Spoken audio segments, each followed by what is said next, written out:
Bonjour, je suis heureuse de vous retrouver pour ce nouveau rendez-vous de l'ADOC, de l'Institut national de la jeunesse et de l'éducation populaire. Nous allons entamer cette rentrée avec une thématique jeunesse, puisqu'il s'agit de s'intéresser au mentorat. En effet, l'INJEP a conduit une évaluation du plan Un jeune, un mentor, et il s'est agi de mesurer et de comprendre les effets de ce dispositif sur les jeunes accompagnés, le rôle des structures accueillantes et celui des mentors.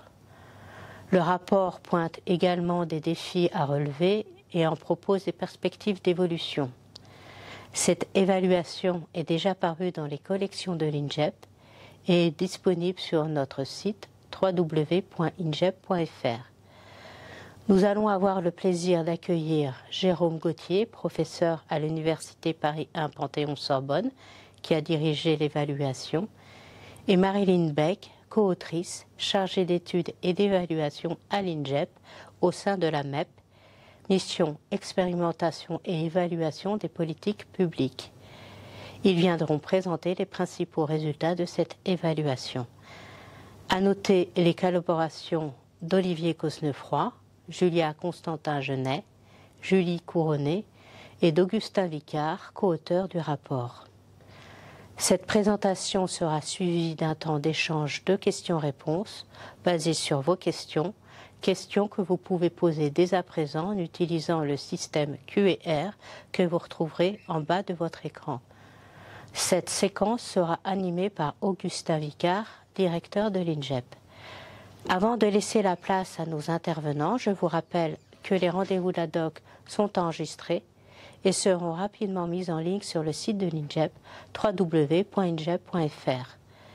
Vous trouverez également sur le site de l'INJEP la bibliographie sur le mentorat que la mission documentation a réalisée. Un dernier mot encore pour remercier la mission valorisation et diffusion de l'INJEP qui a organisé cet événement et en assure tous les aspects techniques.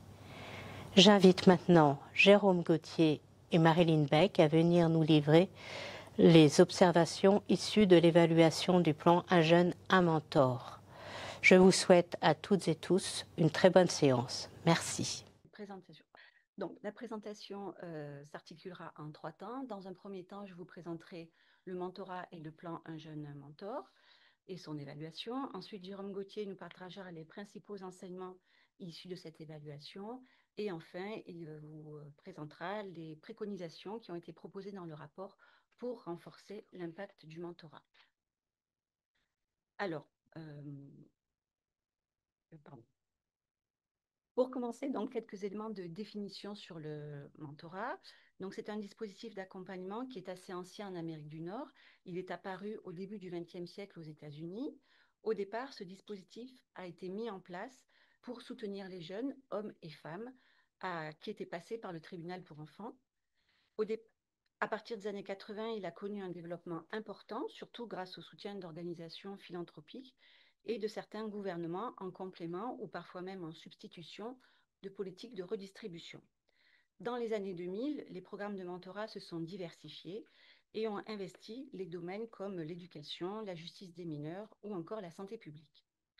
En France, le mentorat est un dispositif plus récent puisqu'il est apparu dans les années 80-90 et on le définit comme une relation d'accompagnement entre un mentor, souvent expérimenté, et un mentoré, généralement plus jeune ou moins expérimenté.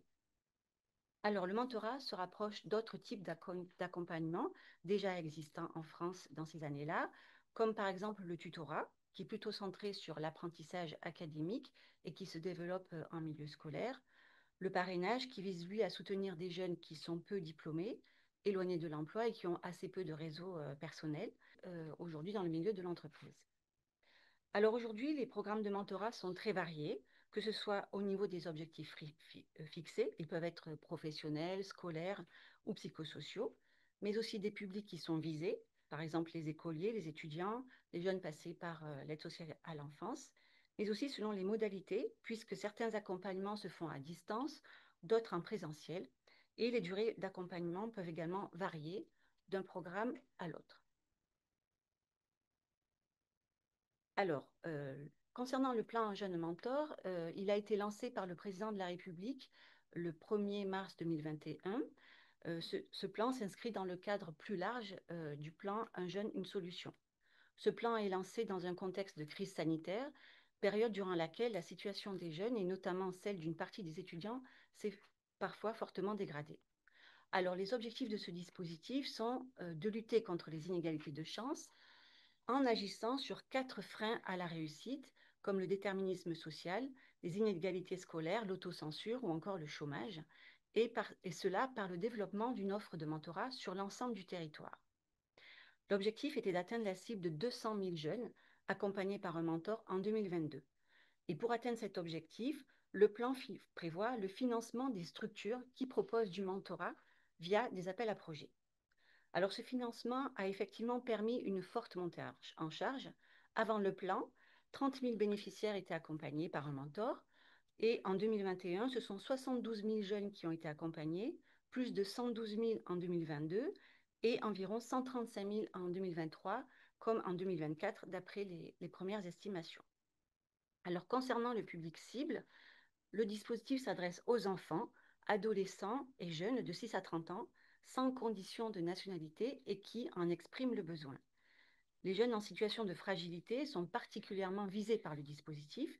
Ce critère de fragilité est établi selon différents indicateurs comme l'origine géographique, par exemple résider dans un quartier prioritaire de la ville, la situation économique ou encore la situation spécifique du jeune, par exemple en situation de handicap, un jeune qui est accompagné par l'aide sociale à l'enfance ou qui est avec la protection judiciaire de la jeunesse.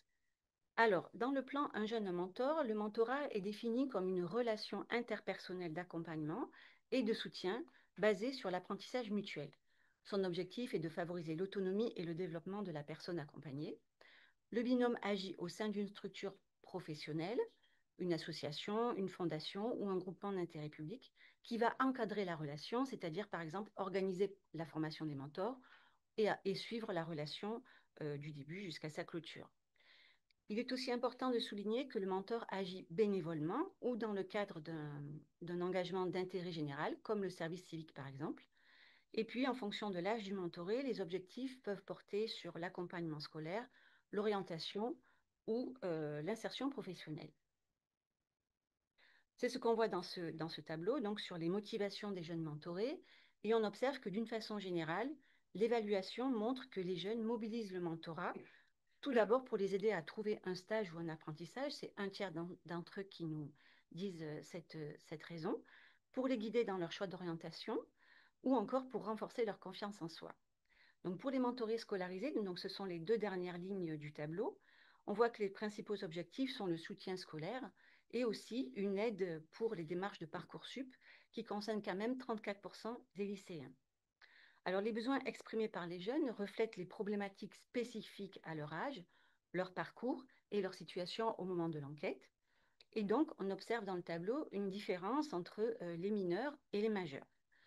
Donc, pour les mineurs, qui sont plus souvent issus de milieux modestes, ils recherchent avant tout dans le mentorat un soutien scolaire, puisqu'ils sont 68% à évoquer cette motivation. Et à l'inverse, les jeunes majeurs qui sont plus souvent dotés ont plutôt des besoins concrets et liés à leur insertion professionnelle, trouver un stage ou un apprentissage pour près de la moitié d'entre eux, ou encore être aidé dans sa recherche d'emploi qui concerne un quart d'entre eux. Alors, concernant l'évaluation, début 2023, elle a été confiée à l'INJEP sous la supervision d'un conseil scientifique. Et cette évaluation vise à mieux comprendre la relation d'accompagnement singulière qu'est le mentorat et à apprécier dans quelle mesure les objectifs du plan, observables dans le temps de l'évaluation, ont bien été atteints. Alors, 3 grands objectifs ont été définis. Le premier est de caractériser la diversité des dispositifs de mentorat et décrire les publics accompagnés. Cela va consister à décrire le contenu de l'accompagnement, sa durée, la diversité des pratiques, mais aussi d'écrire qui sont les bénéficiaires de l'accompagnement et vérifier évidemment si la cible a bien été atteinte. Le second objectif est de mieux comprendre le rôle des structures qui sont en charge des programmes de mentorat, c'est-à-dire décrire les modalités de la mise en relation, vérifier la qualité du matching ou encore le contenu et la durée de la formation des mentors. Il s'agissait aussi d'évaluer la diversité des coûts, la structure des dépenses et aussi, quand même, le coût unitaire de l'accompagnement. Enfin, le dernier objectif est de mesurer les effets du mentorat, alors évidemment en priorité sur les jeunes, notamment sur leurs compétences scolaires et psychosociales, leur orientation et leur insertion sociale et professionnelle. Pour les mentors, l'objectif, par contre, était d'évaluer les bénéfices de cette relation, en particulier le développement de compétences psychosociales, mais aussi leur meilleure compréhension de la condition sociale et économique des jeunes et aussi du système éducatif. Ces questions et ces objectifs nous ont posé plusieurs défis méthodologiques. Tout d'abord, il est difficile de mesurer précisément les effets du mentorat sur les parcours des jeunes et des mentors, que ce soit en termes de confiance en soi, de progression scolaire ou même d'élargissement des choix d'orientation. Et puis, la multiplicité des programmes proposés par les associations complique également l'évaluation puisqu'ils ne sont pas tous forcément identiques et donc comparables. Alors, le protocole de l'évaluation, donc dans un premier temps, et pour préparer l'évaluation, une revue de littérature a été réalisée par une chercheuse et elle avait pour objectif de rassembler les travaux existants sur l'accompagnement individualisé en s'appuyant principalement sur les recherches européennes et internationales, car on trouve encore peu d'études finalement en France sur le mentorat. Pour répondre aux différents objectifs de l'évaluation, un protocole a été construit autour de trois grands axes. Donc, un premier axe auprès des associations. Il comprend un volet quantitatif avec une enquête par questionnaire qui a été menée auprès de 51 structures qui ont été lauréates du plan Jeune Mentor. Et là, l'objectif était de mieux comprendre la nature, les objectifs et le fonctionnement des structures, ainsi que la mission des personnels. Parallèlement à ce volet quantitatif, on a également mené un volet qualitatif qui a été réalisé avec des entretiens et des observations dans 8 structures. Et là, l'objectif était de comprendre comment les associations ont appliqué les consignes du plan Un jeune mentor et comment, avec le passage à l'échelle, elles ont adapté leur organisation tout en maintenant la qualité de l'accompagnement auprès des binômes mentor et mentoré. Le deuxième axe de l'évaluation portait plutôt sur les binômes et avait pour objectif de mesurer l'effet du mentorat sur les parcours des jeunes et de leurs mentors et vérifier évidemment si la cible était bien atteinte. Une enquête quantitative par questionnaire en ligne a été menée auprès de 8300 binômes avec 3 vagues d'interrogations à différents stades de la relation. Et puis, une enquête qualitative a également été menée et des entretiens ont été réalisés avec des mentors et 2 profils de mentorés, des collégiens lycéens et des étudiants, puisqu'on l'a vu tout à l'heure, leurs objectifs sont quand même relativement différents et l'accompagnement également. Et puis enfin, le troisième axe a consisté à une évaluation randomisée qui a été réalisée par l'association ZUB-de-Co dans 7 académies, 40 collèges et près de 300 élèves. L'objectif est de mesurer ici les effets du tutorat en ligne Home Class sur les apprentissages, les compétences et les trajectoires des élèves de troisième. L'évaluation consiste à comparer les trajectoires scolaires du groupe bénéficiaire du dispositif avec un groupe d'élèves non bénéficiaires, c'est-à-dire le groupe témoin. Et là, toute différence est attribuée au dispositif Home Class. Voilà, je laisse à présent la parole à Jérôme Gauthier qui va vous présenter les principaux enseignements du rapport. Merci Marilyn, bonjour à tous. Donc je vais vous parler en fait du rapport d'évaluation en fait. Et dans un premier temps, on va voir une vue d'ensemble et ensuite les principaux enseignements avant d'aborder les préconisations que nous avons faites pour renforcer l'impact du mentorat. Alors, quelles étaient nos questions évaluatives? Je reprends un peu ce qu'a dit Marilyn, hein. On vient d'évoquer les objectifs de la mise en place du protocole d'évaluation. Et en fait, le rapport en fait, est structuré autour un peu de ces objectifs. Après avoir rappelé dans une première partie le plan, ce qu'est le plan Un jeune mentor, ce que vient de faire aussi Marilyn, on adresse 5 questions évaluatives s'intéresse pardon, à 5 questions évaluatives. La première, c'est quel type, un peu une cartographie des programmes en fait, qui ont été soutenus par le plan Un jeune mentor. Quel type de public, le coût aussi, quelles sont les organisations qui le mettent en œuvre. Puis, on s'intéresse plus directement parmi les objectifs aux publics qui ont été atteints par ce plan. Est-ce que les publics correspondent un peu aux attentes qui ont été rappelées du côté des mentorés, mais aussi on a beaucoup de données sur le public des mentors. C'est la partie 3 qui s'intéresse à ça. Et puis, la quatrième partie s'intéresse à la façon dont les différentes structures, qui sont très majoritairement des associations, mettent en œuvre ce mentorat avant de se tourner vers les effets en fait du mentorat. Les effets pour les mentors, d'une part, dans la partie 5, et puis les effets pour les mentorés. Pardon, jusqu'au changer l'ordre, c'est plutôt d'abord les effets sur le mentoré, ensuite les effets sur les mentors. Et enfin, dans une dernière partie conclusive, on synthétise les différents enseignements et puis on présente nos 10 préconisations. Et donc, sur une vue d'ensemble un peu du mentorat, comme a commencé un peu à le dire à Marilyn, on a le mentorat s'adresse à des publics assez divers, notamment par l'âge. Il y a des publics scolaires et des publics plutôt de jeunes adultes. Et en fait, on retrouve en fait dans une typologie un peu grossière, mais disons deux types dominants de mentorat. Un mentorat qu'on appelait à dominante scolaire, principalement destiné donc aux jeunes mineurs et dont on va voir les caractéristiques sociales et éducatives correspondent assez bien aux critères de fragilité que l'on s'était fixé. Et puis un mentorat à dominante plutôt d'insertion qui a d'ailleurs souvent un format plus court dans la durée et qui s'adresse donc à des publics de jeunes majeurs dont on a vu, Marie nous l'a rappelé aussi en commentant le tableau, qu'ils n'avaient pas forcément les mêmes attentes que les scolaires.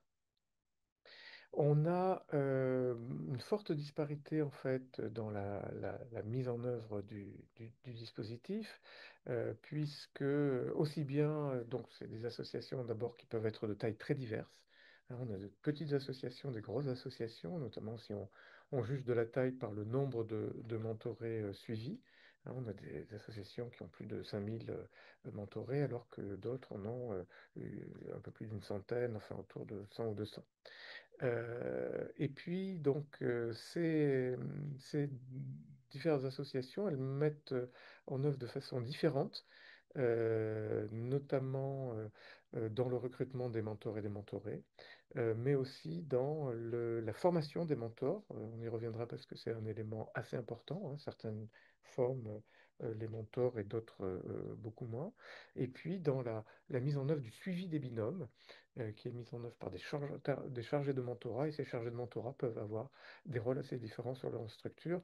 On a constaté par exemple qu'ils avaient une fonction beaucoup plus polyvalente en fait dans les petites structures, alors qu'on assiste dans les grandes structures à une division du travail un peu plus poussée, avec des rôles qui sont un peu plus différenciés, euh, et un suivi des binômes de mentors généralement aussi plus procéduré et plus approfondi et plus outillé même, je dirais. Alors, sur le dispositif lui-même, on s'est intéressé aussi au coût de ce dispositif. En fait, ce coût est relativement modeste si on compare évidemment à d'autres dispositifs qui seraient classés plus directement dans la politique de l'emploi, de dispositifs d'accompagnement des jeunes. On arrive à un coût de moyen pour les finances publiques de 700 euros, mais en fait qui est très variable selon les structures et qu'il n'est pas très facile en fait d'isoler parce que souvent les structures mettent en place différentes mesures, pas seulement le mentorat, et donc et elles ne disposent pas forcément toujours d'une comptabilité analytique qui permettrait vraiment d'imputer les dépenses proprement dites au mentorat. Alors, sur les effets, en fait, du mentorat, des effets globalement positifs, avec une satisfaction globalement élevée des mentors, mais on a un petit bémol quand même dans le rapport de rappeler que généralement, quand on interroge notamment les jeunes sur leur satisfaction par rapport au dispositif, on a toujours des taux très élevés qui dépassent les 80%.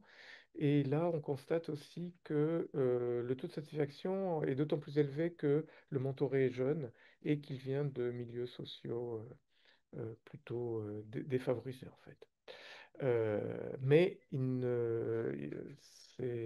cette satisfaction, elle est aussi corrélée avec des variables, je veux dire, un peu plus objectives, enfin liées, je veux dire, à la nature de la mesure elle-même, notamment euh, le soutien de la structure, hein, le rôle des chargés de mentorat, et elle est plus élevée chez les scolaires, donc, mais ça c'est corrélé à l'âge que chez les grands, chez les jeunes adultes. Alors un autre indicateur que l'on peut prendre, c'est aussi le sentiment d'avoir atteint ses objectifs.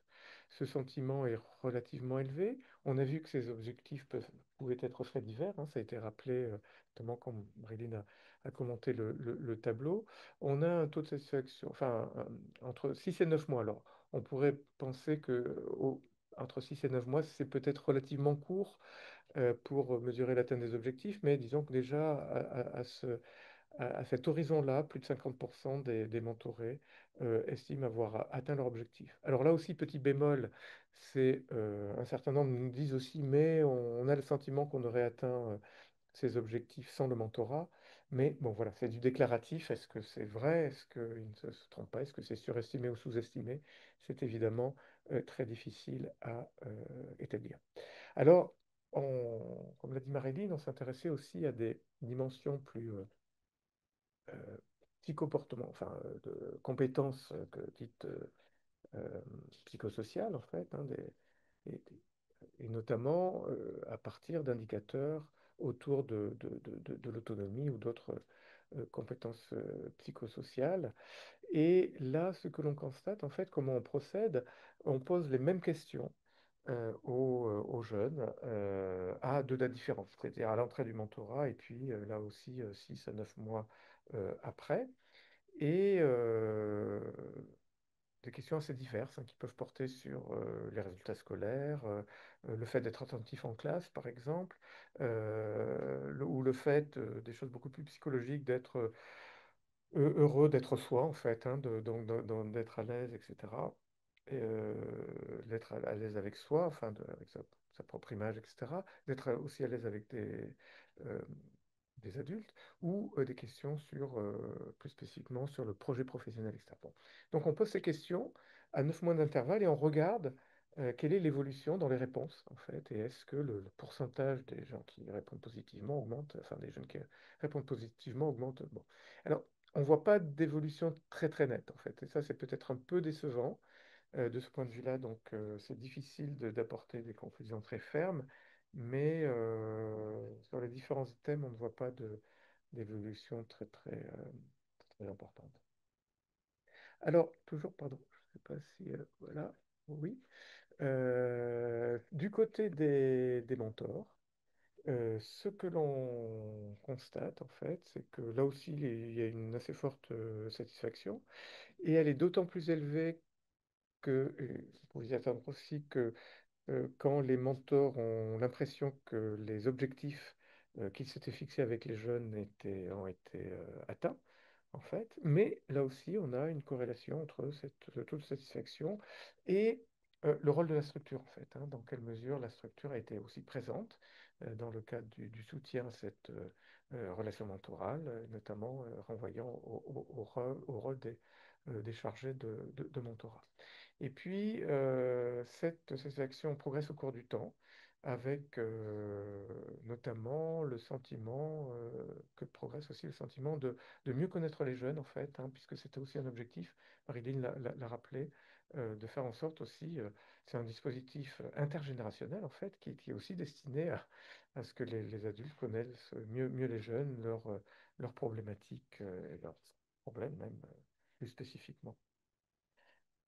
Euh, alors, sur les préconisations, à partir de ces constats, alors je voudrais juste revenir peut-être, puisqu'il y a une slide qui a été sautée, sur les publics en fait, hein, parce que j'ai peut-être pas assez insisté là-dessus. Sur les publics, on estime que les publics ont globalement été atteints, en fait, mais pour donner un tout petit peu plus de détails, c'est vrai que je l'ai dit en quelques mots, mais la surreprésentation des publics les plus fragilisés, on la constate beaucoup plus dans les scolaires, et on la constate moins dans les publics plus adultes.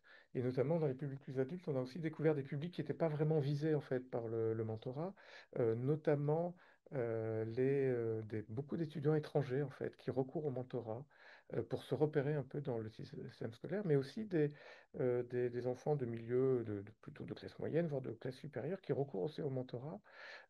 Et là, le mentorat joue un rôle un peu d'équivalent fonctionnel, en fait, de dispositif d'accompagnement et d'orientation et d'accompagnement à l'insertion qui existe sous d'autres formes, notamment à l'étranger.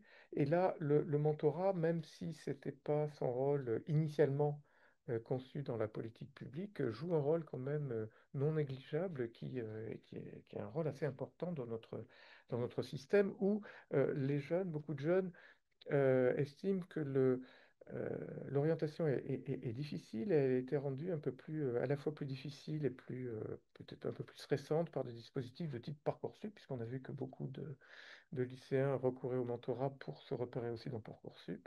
Et puis ensuite, c'est vrai que c'est assez sélectif et c'est devenu plus complexe aussi dans l'enseignement supérieur. Donc ça, c'est un point sur lequel je voulais revenir. Alors, sur les préconisations que l'on a faites. Première préconisation, c'est renforcer la notoriété du dispositif. Alors ça, j'en ai pas parlé, mais parmi les éléments d'information qui nous sont remontés, on s'aperçoit que le mentorat, et notamment c'est dans les enquêtes de l'INJEP, de l'observatoire de l'INJEP, on le voit, le mentorat a un déficit de notoriété. Quand on demande aux jeunes est-ce qu'ils connaissent certains dispositifs de politique publique, il arrive loin derrière, notamment du contrat engagement jeune, par exemple, des dispositifs qui sont plus tournés vers les politiques de l'emploi. Mais voilà. Et donc, malgré le fait que le mentorat a été déclaré comme euh, grande cause nationale en 2023, je crois, et qu'il y a eu quand même des efforts de publicité. Donc il y a encore un déficit auprès des mentorés et auprès des mentors. D'où cette préconisation de renforcer encore la communication nationale. Et puis, côté mentor, de diversifier un peu les mentors. Pourquoi? Parce qu'on s'aperçoit, côté mentor, qu'ils proviennent d'origines sociales très élevées. Beaucoup, une majorité même en bac+5, hein, beaucoup viennent de catégories sociales professionnelles, donc plutôt supérieures. Et du coup, il n'y a pas une grande diversité sociale et éducative, je dirais, du côté des mentors. Et puis, il y a des secteurs qui sont relativement absents. Alors, un peu paradoxalement, la fonction publique, par exemple, hein, il y a enfin, proportionnellement peu de mentors qui viennent de la fonction publique. Et du coup, une de nos préconisations, c'est de dire, bah, sur certains, il faut se focaliser peut-être, par exemple, sur certains secteurs, notamment faire un effort du côté de la fonction publique et essayer aussi bien pour côté mentor que mentoré, développer les partenariats avec le système d'enseignement supérieur. Alors, ce qu'il faut voir, c'est que dans l'enseignement supérieur, à la fois on recrute des mentors et des mentorés. Les mentors, pourquoi? Parce que dans la plupart des cursus, en fait, le fait d'être mentor, d'avoir une activité du type d'utilité publique comme le mentor, donne lieu généralement à des bonifications. Et donc, c'est une voie aussi de recrutement de mentors. Et puis, on a vu aussi qu'il y a tout un public étudiant qui est là en tant que mentoré. Donc, l'idée, c'est de renforcer un peu les partenariats avec l'enseignement supérieur. Deuxième préconisation, c'est de développer le mentorat dans les territoires ruraux. Pourquoi? Parce que même si globalement, le mentorat a touché le public qui était assez visé, et on l'a vu plus pour le mentorat scolaire que le mentorat d'insertion. En revanche, là où on a identifié un manque, c'est dans les jeunes de milieux ruraux, qui sont évidemment plus difficiles à atteindre, et notamment pour du mentorat en présentiel. Et donc, une idée qu'on a mise sur la table, c'est de réserver peut-être une part de financement du plan Un jeune mentor plus spécifiquement au projet associatif visant à développer le mentorat dans le milieu rural, et puis peut-être passer par des procédures de partenariat entre la JEPFA ou le collectif Mentorat. Le collectif Mentorat, c'est le collectif qui qui encadre un peu et qui anime tout le réseau des associations qui mettent en œuvre le mentorat. Donc, développer le partenariat entre ces instances et puis, par exemple, des associations représentatives des élus ruraux. Troisième préconisation, renforcer la prévention des risques et structurer le suivi des binômes. Alors, les risques euh, des risques de violence sexuelle notamment, euh, le mentorat, euh, Marilyn faisait allusion au fait que le mentorat était très développé depuis longtemps dans les pays anglo-saxons et qu'il y a eu beaucoup d'évaluations. Le mentorat est identifié comme une relation à haut risque dans les pays anglo-saxons et dans les pays anglo-saxons qui étaient un peu en avance sur nous peut-être sur ces questions-là. Ils sont très touchy, comme on dit en anglais, sur ces questions-là. Nous, dans le cadre de notre rapport d'évaluation, on n'a pas eu de remontée sur des problèmes de ce type-là. Mais en revanche, on s'est aperçu quand même que les procédures de recrutement des mentors laissaient parfois un peu à désirer sur le degré d'exigence que l'on avait pour prendre toutes les précautions pour éviter ce type de risque. Et donc, on fait des préconisations pour renforcer un peu justement le contrôle des mentorés et justement réduire très fortement ces risques. Et puis, on préconise aussi de mettre en place de façon un peu systématique dans chaque structure un canal de signalement sécurisé, accessible aux mentorés, en faisant une forte publicité pour que dès que un problème se pose, le problème de harcèlement, par exemple, soit signalé à la structure. Et donc là, il faut être très rigoureux sur ce point-là.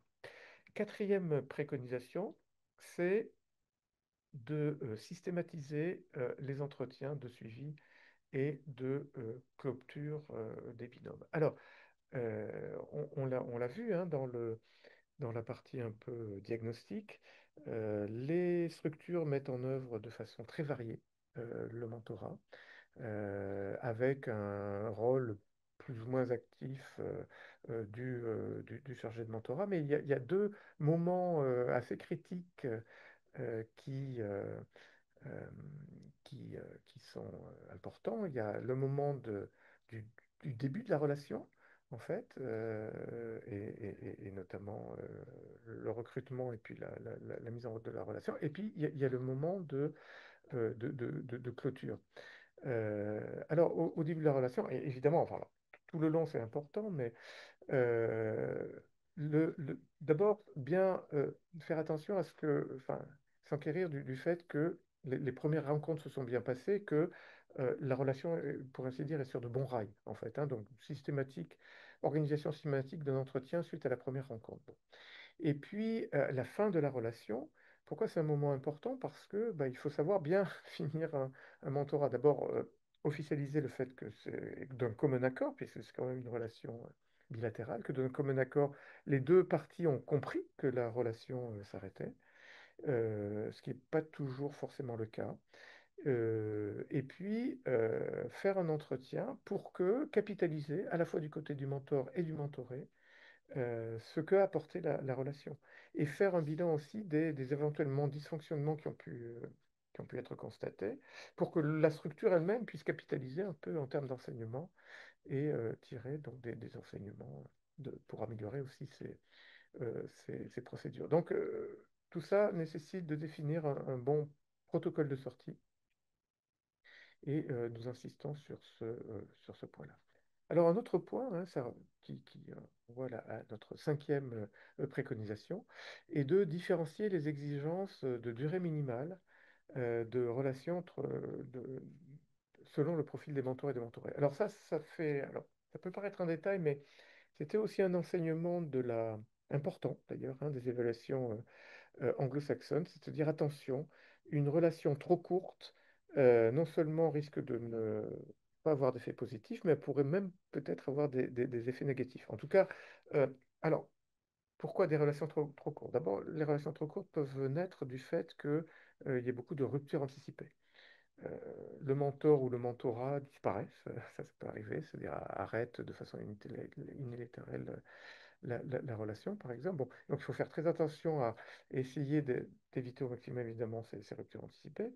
Mais l'idée, c'est de dire en fait que pour qu'elle soit positive, il faut du temps, hein, et notamment pour le mentorat de type scolaire avec les publics les plus jeunes et les plus fragilisés, il faut que la relation s'installe dans le temps. Voilà. Et du coup, dans le cahier des charges, une des préconisations qui était faite, c'était, je crois, que le mentorat devait au moins durer 6 mois, mais avec une durée plutôt idéale, on était plutôt autour d'un an, etc. Or, on s'est aperçu qu'avec le mentorat plutôt d'insertion, et notamment et on l'a vu, Marilyn le rappelait, avec des objectifs parfois assez court terme, qui pouvaient être trouver un stage, trouver un apprentissage, définir un projet professionnel, etc. Finalement, 6 mois, c'était pas forcément toujours nécessaire et qu'on pouvait avoir des mentorats, parfois qu'on appelait même certains mentorats flash, hein, beaucoup plus courts qui suffisait à atteindre les objectifs qui avaient été fixés de part et d'autre. Voilà. Et donc de différencier un peu cette durée minimale préécrite selon le type de mentorat et ses objectifs. Alors, sixième préconisation, c'est de limiter le turnover de chargés de mentorat et puis d'améliorer la qualité de l'accompagnement. Alors pour ça, un des problèmes qui s'est posé, c'est que beaucoup de charges de mentorat sont sur des statuts précaires, et notamment sur des services civiques. Et là, notre remarque, c'est de dire en fait, pour assurer une qualité de suivi, il faut peut-être des emplois moins précaires.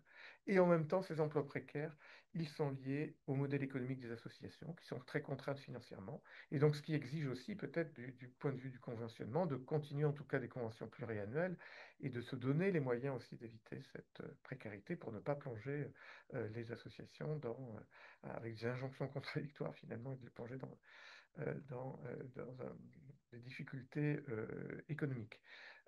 Voilà, donc ça, c'est assez important. Euh, Améliorer le système d'information et de suivi du mentorat. Euh, Ça, c'est bien pour les associations elles-mêmes, et c'est bien aussi pour les évaluateurs qui suivent ces associations, avec la mise en place d'un système d'information harmonisé qui n'existe pas. Contrairement, quand on s'intéresse aux politiques de l'emploi pour les jeunes, par exemple, voilà, les missions locales, France Travail, et maintenant en plus ils ont tout harmonisé, mais ils avaient des systèmes de suivi très, très élaborés, hein, de traçage de toutes les relations entre l'accompagnateur et l'accompagné. Alors, on n'en demande pas autant, mais mettre quand même, avoir plus d'informations un peu harmonisées selon les structures, et puis de faire du benchmarking sur les bonnes pratiques, hein. Certaines associations ont des procédures de suivi, des outils, un outillage assez fort euh, des mentors et des mentorés, et ça, voilà, de faire un travail de capitalisation là-dessus. Au sujet de la formation des mentors, c'est très important aussi parce que ça nous semble important que les mentors soient formés. Alors là aussi, il ne faut pas en faire trop parce que d'abord, ça découragerait les mentors. Et on s'aperçoit d'ailleurs dans les enquêtes de satisfaction qu'il y a une durée peut-être optimale de la formation, hein, quand les formateurs sont beaucoup formés, leur taux de satisfaction n'est pas forcément plus élevé. Mais donc, au moins d'avoir un module peut-être là aussi qui pourrait être harmonisé, d'au moins 3 heures pour tous les mentors. Et là, le collectif mentorat pourrait avoir un rôle important à jouer dans l'élaboration, et d'ailleurs ils sont en train de le faire, hein, l'élaboration de ce module et sa diffusion. Et puis de généraliser aussi certaines bonnes pratiques qu'on a constatées dans certaines structures, de ce qu'on appelle en RH, hein, de communauté de pratiques, c'est-à-dire d'échange des mentors entre eux, justement pour échanger leur expérience et leur questionnement et leur expérience, etc. Clarifier et renforcer la place des familles euh, dans le, dans le mentorat auprès des mineurs. Ça semblait aussi important parce que parfois le mentor ne savait pas, enfin, ne savait pas exactement quel était le rôle de la famille en fait. À la fois, il faut que et donc là, il y a aussi la proximité ou la distance optimale. Il ne faut pas être trop près parce que c'est quand même une relation entre un mentor et un jeune. Et le jeune, justement, ben, c'est aussi pour une petite mise à distance à la fois de sa famille et de ses professeurs, en fait, hein. Donc c'est un autre type de relation. Mais en même temps, il faut que la famille soit là pour aussi peut-être relayer quand il y a des choses qui ont été un peu euh, acquises ou convenues avec le mentoré, pour qu'il y ait un peu un relais familial, en fait, derrière, pour encourager le mentoré, bah, à mettre un peu en œuvre ce qui a été convenu avec le mentor. Et ça, c'est important aussi. Et dernière préconisation, et je m'arrêterai là, puisqu'on arrive au bout de notre temps, renouveler l'évaluation régulière du suivi des binômes et de la qualité de l'accompagnement, et donc maintenir ad vitam aeternam le conseil scientifique et son merveilleux travail de suivi avec des enquêtes périodiques, un suivi des objectifs et puis des évaluations spécifiques aussi. Alors, certaines associations le font pour elles-mêmes, mais développer un peu l'aspect évaluatif et donc toujours dans un but d'amélioration continue et de capitalisation sur les bonnes pratiques. Je vous remercie de votre attention. Merci beaucoup, Jérôme. Merci, Marilyn. Je suis Augustin Vicard, le directeur de l'INGEP, et je voulais vous remercier d'avoir réussi sur un rapport et des travaux aussi importants, d'avoir réussi à les résumer en une trentaine de minutes. Alors, ça a appelé un certain nombre de questions de la part des spectateurs, des auditeurs, auditrices, que je vais vous poser au fur et à mesure pour que vous puissiez y répondre, comme on le fait traditionnellement lors de ces rendez-vous de la doc.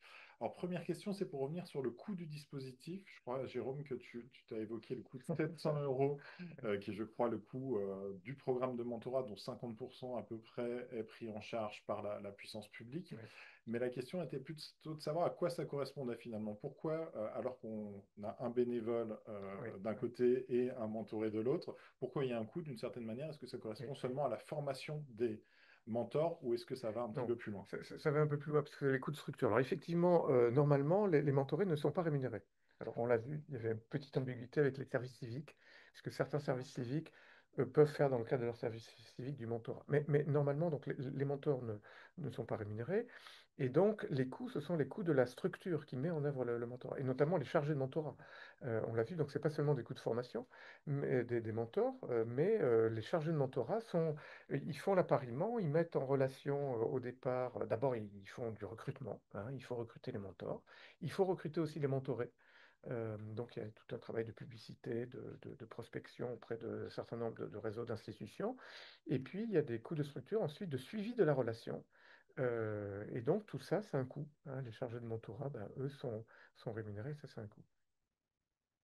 Très bien, alors peut-être c'est la toute dernière question qui vient de tomber, mais elle est dans le prolongement, donc je vous la pose. Concernant la préconisation 6, nous dit Ophélie Laporte, donc c'est celle d'éviter la contradiction entre le turnover des chargés de mentorat et Oui, les injonctions du dispositif. oui. Est-ce que c'est possible d'avoir une réécriture du dispositif? Est-elle envisageable dans le contexte social actuel? Bon, ça, je ne suis pas sûr que vous pourrez y répondre, mais en tout cas, passerait par le fait que les associations puissent dédier un poste salarié pour œuvrer sur ce dispositif.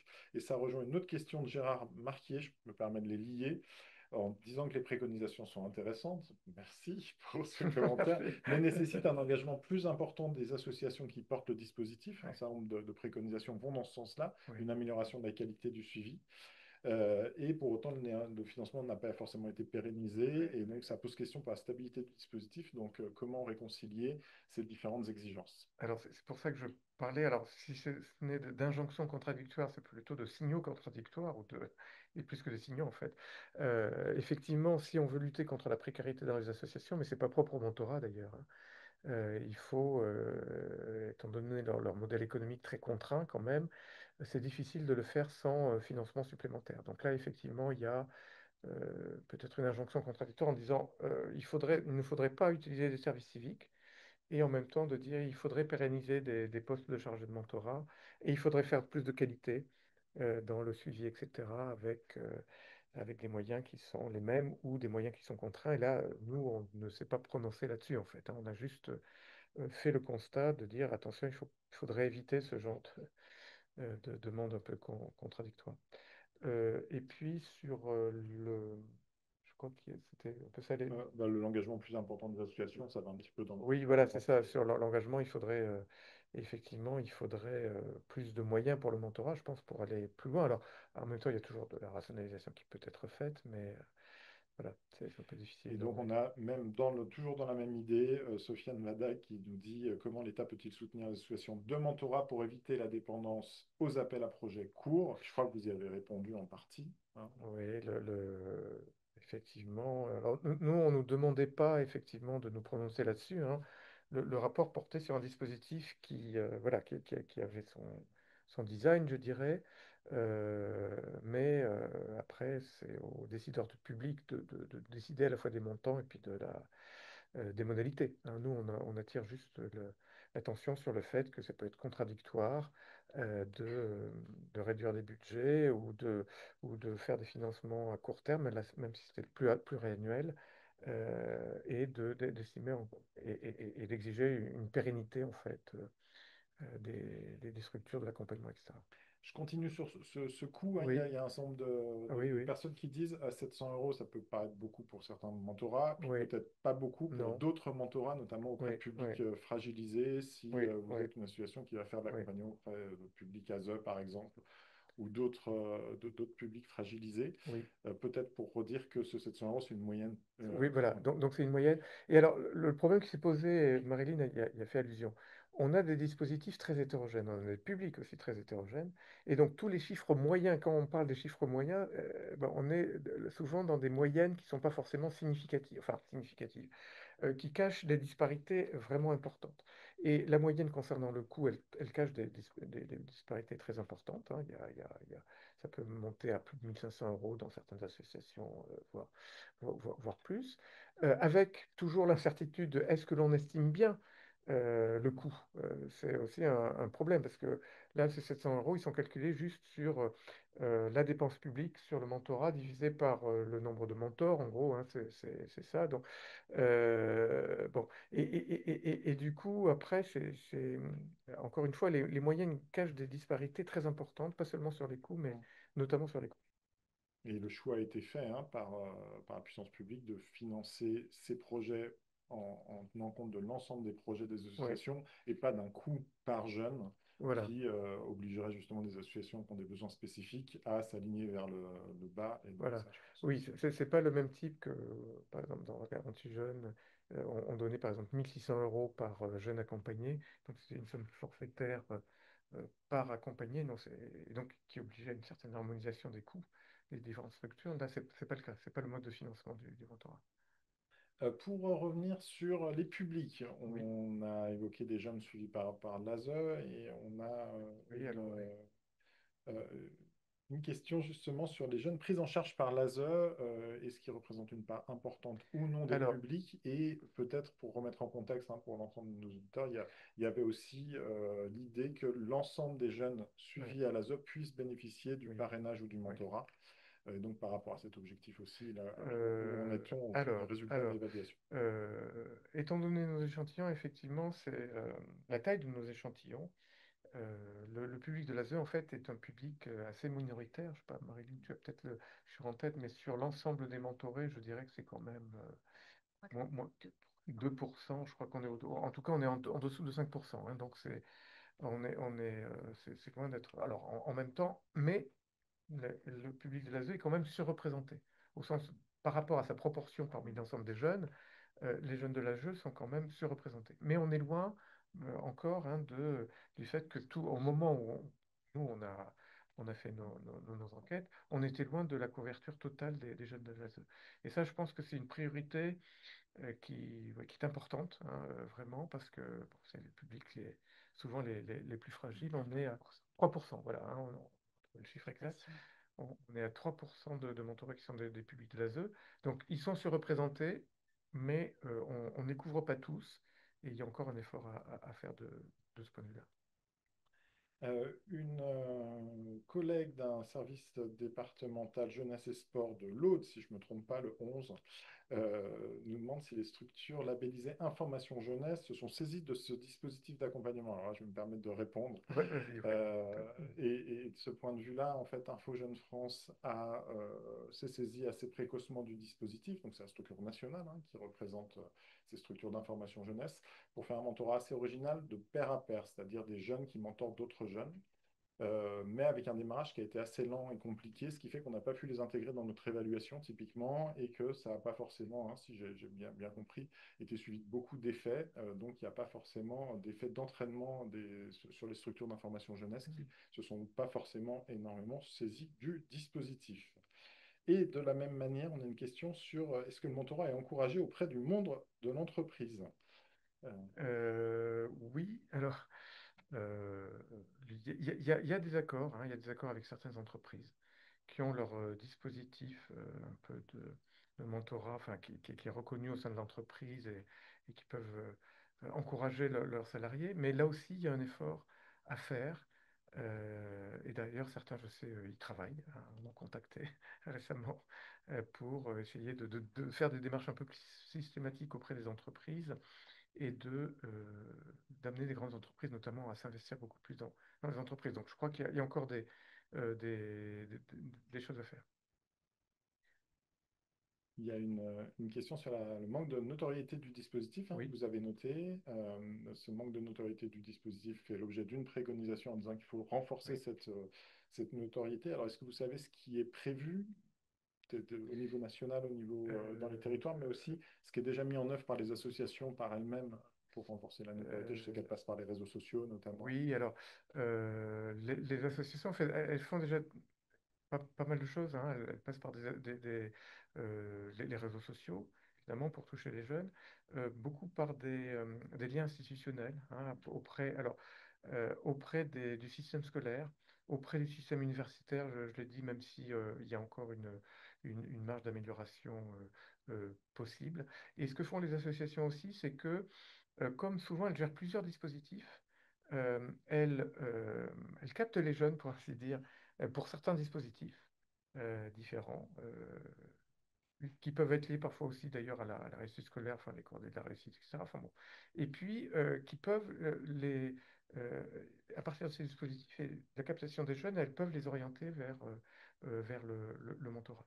Au niveau de campagne nationale, je crois, je ne sais pas s'il y en a une en cours, mais actuellement, vu les- la conjoncture un peu politique, je ne crois pas qu'il y ait eu de grandes dépenses prévues de ce point de vue-là. Et Mais qui a voilà. montré aussi l'évaluation, c'est qu'entre le moment où le mentorat a été déclaré grande cause nationale Oui, et puis la suite, on n'a pas eu d'évolution voilà. du... Et même quand il y a eu de ces grandes campagnes, alors peut-être que voilà, la déclaration de grande cause nationale, ça a été une grande déclaration. Est-ce que ça a été relayé d'un point de vue informationnel? Et puis, Mm. est-ce qu'il y a eu de la mobilisation derrière correspondante? Pas tellement. Enfin, on le voit pas très bien dans Bah, le film. oui, et puis après, c'est une publicité qui se fait dans les chaînes publiques et les radios publiques qui ne sont pas forcément en termes de cible, notamment Oui, quand on oui, veut cibler des jeunes, peut-être les relais d'information les plus oui. adéquats. Euh, bon, il nous reste peu de temps, il nous reste 5 minutes. On a une question sur quelque chose que tu as mentionné, Marilyn, mais c'est vrai que vous n'avez pas parlé des résultats, et c'est pour une très bonne raison, qu'a donné l'expérimentation d'essaimage avec Zubdeco. Ah, Alors, pour l'instant, enfin, je ne l'ai pas dit, c'est vrai, mais c'est pas terminé. Donc, du coup, on n'a pas trop, on n'a pas d'éléments. non, On n'a pas de on n'a pas de résultats résultat. encore. Elle se termine en décembre.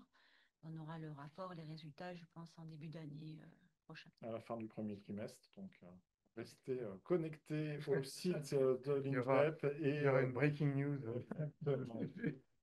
résultats, Des- mais mais- mais- mais- c'était important de pouvoir aussi voilà, continuer sur ce terrain-là, mais il fallait qu'on finalise par ailleurs le rapport d'évaluation. ouais. Donc, il n'y a rien dans le rapport, hein. Pour bien préciser, il n'y a rien dans le rapport sur cette évaluation. Juste, elle est mentionnée, mais il n'y a Ouais. aucun élément. Voilà, alors on a une question assez classique qui est de savoir si cette vidéo pourrait être revisionnée par la suite. Et donc, j'ai le plaisir de vous dire que c'est bien le cas et qu'on pourra les visionner par la suite. Et puis, j'ai une dernière question de fond. On a pas mal parlé du rural, du déficit de mentorat dans le Ouais, rural, avec ces préconisations qui essaient de renforcer ouais, justement l'impact du mentorat dans le rural. On a moins parlé des quartiers prioritaires de la ville et oui. de savoir si là, les Alors, jeunes qui habitent dans ces territoires ont euh, bien pu profiter de ce dispositif ou non. oui, alors oui, ça j'ai oublié de le dire, mais il y a une surreprésentation donc, une surreprésentation, ça veut dire quoi? À chaque fois, on compare la part d'une population parmi les mentorés et sa part dans la population jeune entière. Et en fait, de ce point de vue-là, il y a bien une surreprésentation des quartiers prioritaires de la ville, mais pour le mentorat de type scolaire, euh, surtout, hein. Encore une fois, c'est moins le cas pour le mentorat de type jeune adulte d'insertion. Ouais. Et donc là, tous les chiffres, vous avez beaucoup de graphiques et de tableaux de chiffres dans le rapport, vous aurez tous les détails. Peut-être une toute dernière question qui vient d'un spectateur anonyme Ah, faut toujours se méfier des spectateurs anonymes, mais là, la question est intéressante et nous parle de la possibilité pour les communes et les mairies d'être des relais. On a parlé de relais ah oui. institutionnels, donc on a parlé Alors, dans cet établissement d'enseignement supérieur, de lycée, de collège, oui, de oui. l'éducation nationale, mais pas forcément des mairies. Est-ce que ça a été testé? Est-ce que ça peut être des relais Alors, intéressants? testé, on n'a pas eu d'éléments là-dessus. En revanche, dans notre préconisation d'établir des partenariats entre la JEPVA et ou le collectif Mentorat et les élus ruraux, évidemment, je pense notamment aux municipalités, aux élus locaux, je pense que ça serait effectivement important qu'il y ait un relais à ce niveau-là. Et je pense euh, c'est une bonne idée hein, en fait, et que l'on promeut d'ailleurs. Oui, absolument. Ben, il me reste à vous remercier beaucoup pour cette Merci. présentation Merci et remercier aussi à tous ceux qui étaient présents dans la salle sous un tonnerre d'applaudissements et à distance. voilà, donc, Voilà. nos collègues dans la salle. Je voulais aussi vous donner rendez-vous pour un prochain rendez-vous de la doc qui n'aura pas lieu tout de suite, mais début novembre, un prochain webinaire qui sera sur le logement des jeunes, encore une thématique jeunesse, et notamment l'âge auquel les jeunes peuvent quitter le cocon familial et ce qu'on appelle décohabiter, avec beaucoup de résultats intéressants sur un sujet proche. Euh, et je vous souhaite à toutes et tous une très bonne journée. Merci. Merci.